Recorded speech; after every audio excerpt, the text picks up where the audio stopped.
apat na drug personalities, timbog higit 1.8 million pesos na halaga ng illegal drugs na kumpiska sa Cordillera. RH41 Romy Gonzalez, ibalita mo yan, Romy.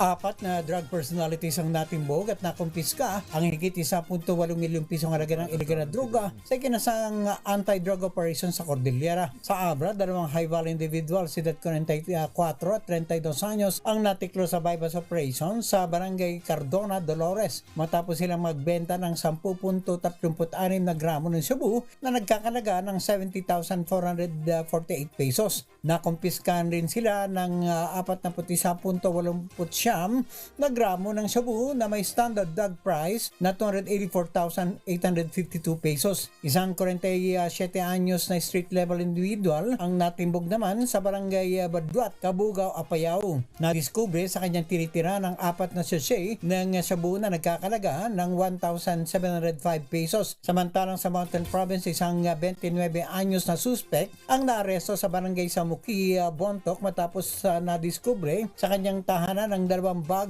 ng tuyong marijuana na may bigat na 67.89 na gramo at ay standard drug price na 8,146 pesos. Sa iwalay na marijuana eradication operation sa Badeo, Kibungan, Benguet, winasak ng mga operatiba ng PNP at PIDEA ang abot sa 7,200 fully grown marijuana plants at 1,500 marijuana seedlings na may standard drug price na 1.5 milyong piso sa dalawang nadiskubring plantasyon ng marijuana. Ito si RH41 Romy Gonzalez para sa DZRH. Una sa Pilipinas, una sa Pilipinas.